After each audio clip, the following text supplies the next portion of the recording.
Oke, ending dari manhwa Heavenly Demon. Mimin sebetulnya agak penasaran apakah endingnya itu akan menarik. Dan saat membaca novelnya ternyata cerita dari manhwa Heavenly Demon akan melebar dan juga luas.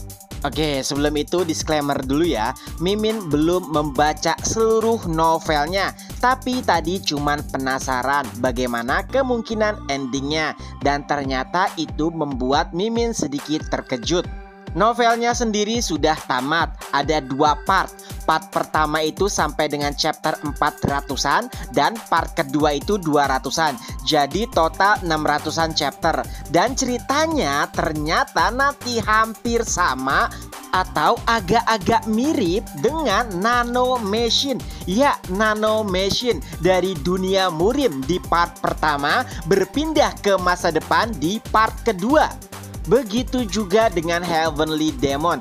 Pas Mimin baca ending dari part pertama itu, nanti Roman Dimitri akan menghilang dari kekaisaran Dimitri. Oh ya, setelah perang nanti kerajaan Dimitri akan berekspansi dan berubah menjadi kekaisaran Dimitri. Dan musuhnya gak hanya Kronos ataupun Valhalla.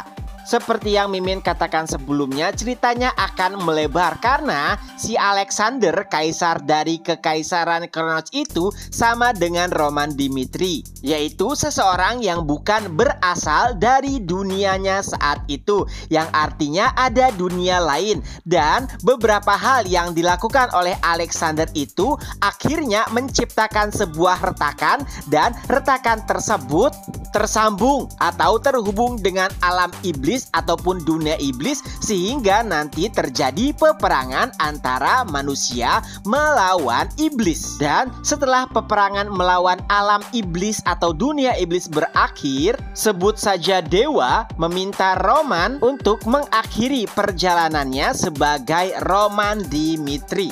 Kayaknya ada sebuah janji yang telah dilakukan antara Roman dengan dewa ataupun Lord ini. Dan saat memenuhi janji tersebut, Roman pun menghilang dari dunia ataupun benua Salamander. Kehilangannya bahkan menggemparkan dunia. Setiap kerajaan berusaha untuk mencari di manakah Roman berada, tapi tidak ada yang mengetahuinya. Hingga pada akhirnya Baron Romero, ayah dari Roman Dimitri kalau nggak salah, menceritakan beberapa fakta. Sama seperti Alexander, ternyata Roman tidak berasal dari dunianya. Dan setelah perang berakhir, ia seperti mengorbankan diri gitu ya, untuk menutup celah yang ada di dunia mereka. Karena dengan kepergian Roman, celahnya akan menutup. Intinya sih tugas Roman di benua Salamander itu sudah selesai. Dan saat Roman terbangun setelah melewati celah dimensi, alangkah terkejutnya karena Roman sudah berada di dimensi lain. Sebut saja itu adalah masa depan, tepatnya di Korea, di mana Korea sendiri sedang mengalami fase kehancuran, di mana ada sebuah gerbang dan ada monster, dan ada juga player ataupun hunter. Nah, inilah yang Mimin sebut ceritanya hampir mirip dengan Nano Machine season kedua di versi novel, di mana si Chun Yuwon terdampar di masa depan, lebih tepatnya Korea di masa depan. Masih ada orang-orang dari dunia Murim, tapi tidak sekuat di zaman Chun Yuwon. Dan ada juga hunter ataupun player, dan juga ada monster yang muncul dari dimensi lain. Jadi pada season kedua dari novel Heavenly Demon, ceritanya menceritakan bagaimana petualangan baru Roman di dimensi lain atau mungkin zaman modern, di mana kala itu sudah ada yang namanya hunter, player, dan juga monster. Menurut Mimin sih ceritanya masih oke-oke aja ya sekilas, dan nggak tahu bagaimana tanggapan para reader sekalian.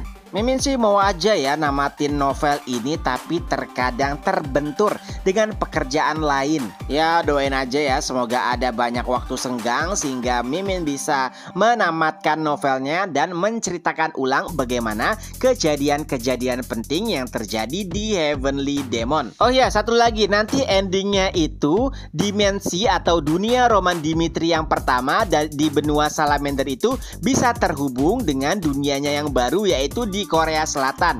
Nah, walaupun berbeda dimensi dan juga berbeda tahun, nanti mereka bisa menerima satu sama lain dan bertukar teknologi. Jadi di dunia atau di benua Salamander nanti ada yang kayak namanya televisi, terus ada yang namanya mobil dan yang lain sebagainya. Kurang lebih sih gitu ya. Mudah-mudahan nggak salah informasinya. Kalau misalkan ada beberapa kesalahan, bisa teman-teman koreksi di kolom komentar. Itu saja dulu untuk video kali ini. Ketemu lagi di next video. Bye bye.